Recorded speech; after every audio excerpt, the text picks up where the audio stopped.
There's something about working as a night security guard that most people don't fully understand. Because during the day, the places they protect feel normal, active, filled with movement and noise and purpose, but at night, those same places become something completely different, something quieter, emptier. And in that emptiness, every small sound feels louder, every shadow feels deeper, and every movement feels like it matters more than it should. A security guard's job is simple on the surface: walk the same routes, check the same doors, monitor the same cameras, make sure everything is exactly as it should be. But the problem is, when something isn't as it should be, there's no one else there to confirm it, no one else to question it, no one else to share that moment with, just you and whatever you're seeing. Tonight, I'm gonna share 3 true horror stories from night security guards, people who spent hours alone in places that weren't meant to be empty, who noticed things that didn't follow normal patterns, who experienced moments where the silence wasn't just quiet. It felt occupied. The first story comes from a guard who worked the overnight shift at a large office building, the kind of place that was busy during the day but completely empty after midnight. Rows of desks, long hallways, multiple floors, all silent once everyone left. And for the most part, his job was routine, predictable, something he had done so many times that he didn't think much about it anymore. Just checking doors, walking through floors, occasionally watching the security monitors, nothing that ever stood out. For months, every night was the same: uneventful, quiet, almost boring. Until one night, when something small changed in a way he couldn't immediately explain. It started on the monitors, a motion alert from the 3rd floor. He frowned slightly, glancing at the screen, expecting to see something simple, maybe a light flicker, maybe a sensor issue, something normal. But when he switched to the camera feed, he saw movement. A figure walking down the hallway. Slow, steady, clear. His expression tightened slightly as he leaned closer, his eyes narrowing as he tried to understand what he was seeing, because no one should have been there. The building was locked. All employees had left hours ago. And yet, the camera showed someone moving through the corridor like they belonged there. He immediately checked the entrance logs. No entries, no exits, no signs of anyone coming in.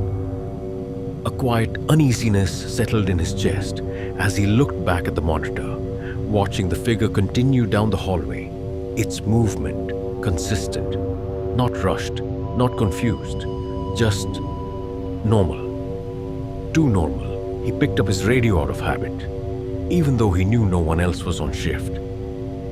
And after a brief pause, he stood up, deciding to check it in person, because whatever it was, it had to be something explainable.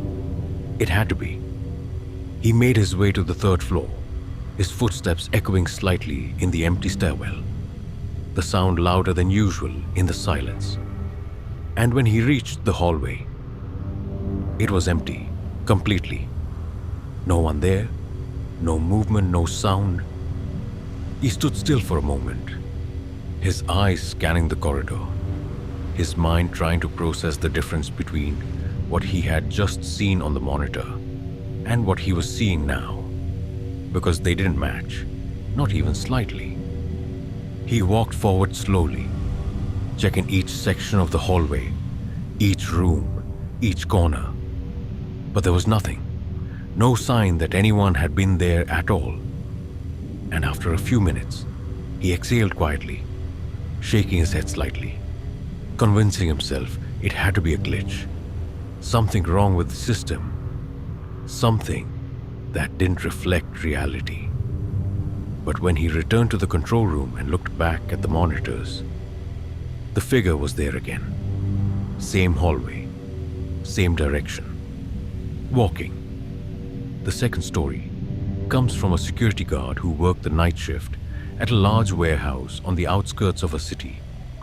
A place that felt isolated even during the day, surrounded by open land with no nearby buildings.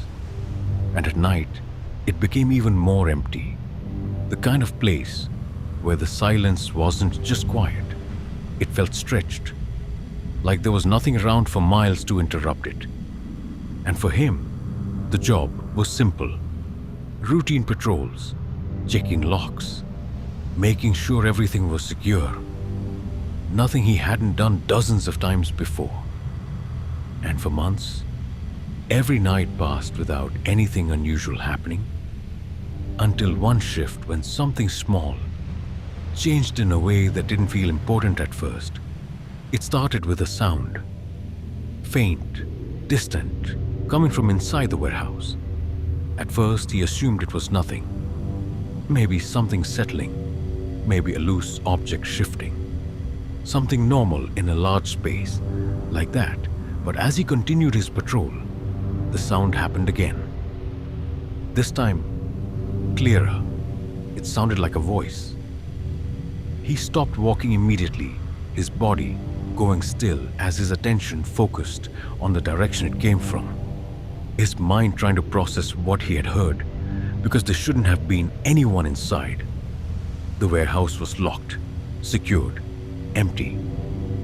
He waited for a moment, listening carefully. His breath controlled, his senses sharper now, and after a few seconds, it came again, a voice calling out. Hello? His chest tightened slightly as he frowned, his thoughts moving quickly, trying to rationalize it. Maybe someone had gotten inside somehow. Maybe someone needed help. Something explainable, something that made sense.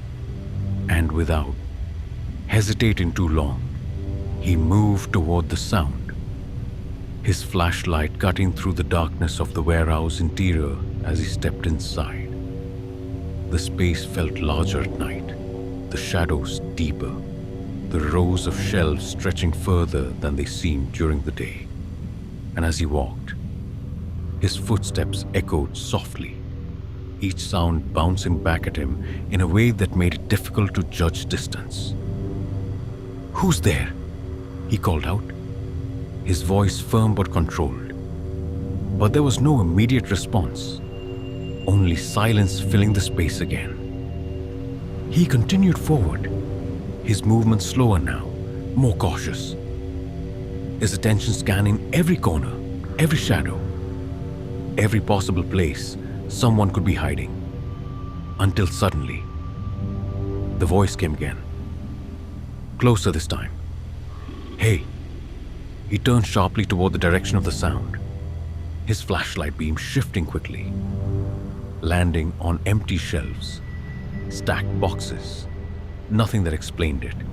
And for a moment, confusion mixed with uneasiness as he tried to understand how the voice could be that clear, that close, without anything being there. "Come here," the voice said. His breath slowed slightly as his grip tightened on the flashlight. His instincts telling him something wasn't right, something didn't fit. Because the voice didn't sound panicked, didn't sound like someone asking for help. It sounded calm, steady, almost expectant. He hesitated for a moment, his mind weighing the situation, deciding whether to continue or step back. But before he could choose, the voice said something that made his entire body go still. It said his name, exactly, the way someone familiar would say it. His heart rate increased instantly as a cold feeling moved through him. His thoughts racing now, trying to understand how that was possible. Because there was no one there who should have known him. No one inside that building at all. And yet the voice had said it clearly, without hesitation.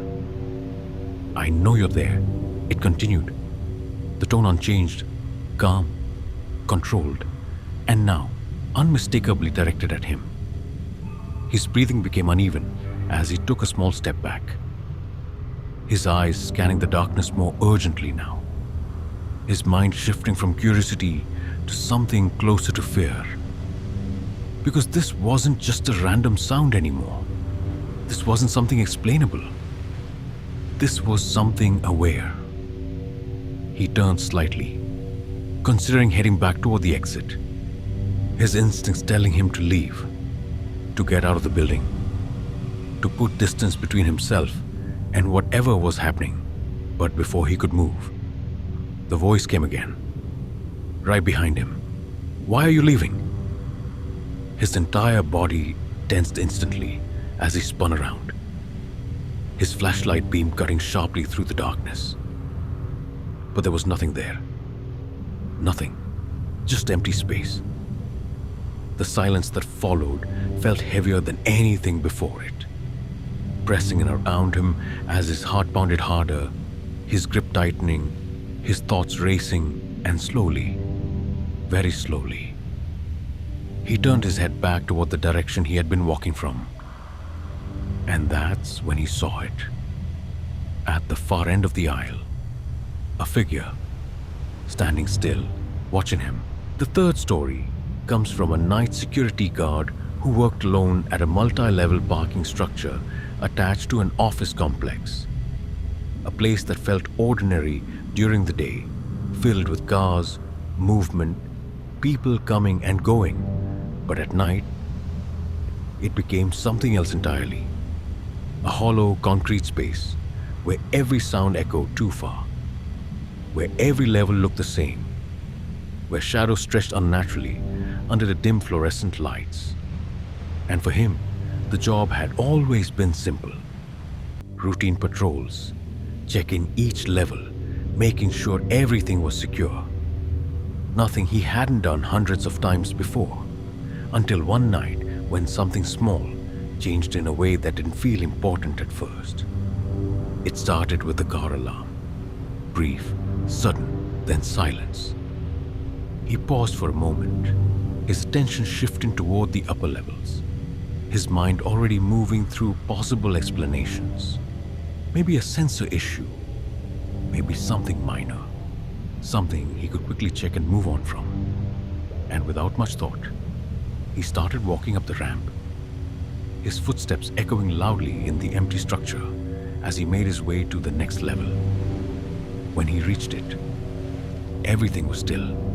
No alarm, no movement, just rows of parked cars sitting in silence. He walked slowly between them, his flashlight sweeping across windows, tires, shadows, looking for anything out of place. But nothing stood out. Nothing explained the sound. And after a few minutes, he exhaled quietly, turning to head back down, convinced it had been nothing. But just as he reached the ramp, the alarm went off again. This time, from the level below him. His steps stopped instantly as his body went still, his eyes narrowing slightly, his mind trying to process what that meant, because the sound had moved. Not randomly, not unpredictably, but in a way that felt intentional.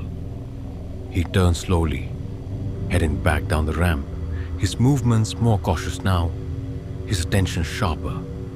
And as he reached the lower level, the alarm stopped again. Silence returned immediately. His chest tightened slightly as he stood there, listening, his thoughts racing now, because this wasn't behaving like a malfunction. This felt controlled, like something was triggering it deliberately, something that knew where he was. He moved forward slowly, scanning the cars again, his flashlight beam steady, but his grip tighter now, his senses alert, searching for anything that explained what was happening, until suddenly, he heard something else. Footsteps, not his, coming from somewhere behind him. His entire body tensed as he turned quickly. the beam of his flashlight cutting across the empty space, landing on nothing but concrete pillars and parked vehicles. But the sound had been clear, close, unmistakable. He held his breath for a moment, listening, his heart pounding harder now, his instincts telling him something was wrong, something he couldn't see yet. And just as he began to move again, the footsteps came back. This time, matching his pace, step for step. He stopped. The footsteps stopped. He took a step forward. The footsteps followed. Exactly. His chest tightened as a cold realization settled in. Because whatever it wasn't just there. It was aware of him. He forced himself to keep moving, his pace slightly faster now, his attention shifting constantly, checking behind him, scanning the space around him, trying to catch even a glimpse of something, anything. But every time he turned, there was nothing, just empty space. The sound, however, never stopped. It stayed with him, perfectly synced, until suddenly it didn't. The next time he stepped forward, there was an extra step. Just one. Out of rhythm. His entire body froze as his breath caught, his mind instantly focusing on that difference. That single break in the pattern, because it meant something had changed. Slowly, he turned his head, and this time, he saw it standing just a few feet behind him. A figure, perfectly still, its shape human, its posture slightly off, its face not fully visible under the harsh lighting. His grip tightened on the flashlight as he stepped back instinctively, his heart racing now, his thoughts struggling to keep up with what he was seeing. Because there was no way something could have been that close without him noticing. No way something could move like that without making a sound. And yet, it was there, watching him. He opened his mouth slightly, trying to say something, anything. But before he could speak, the figure tilted its head, slowly, and then it took a step forward. And the most disturbing thing about working as a night security guard isn't just the isolation. It's the responsibility of being the only person there when something doesn't make sense, because during the day, everything has context, everything has explanations, people, noise, movement, reasons for why things happen. But at night, all of that disappears, leaving behind empty spaces that feel different, places that aren't meant to be experienced alone.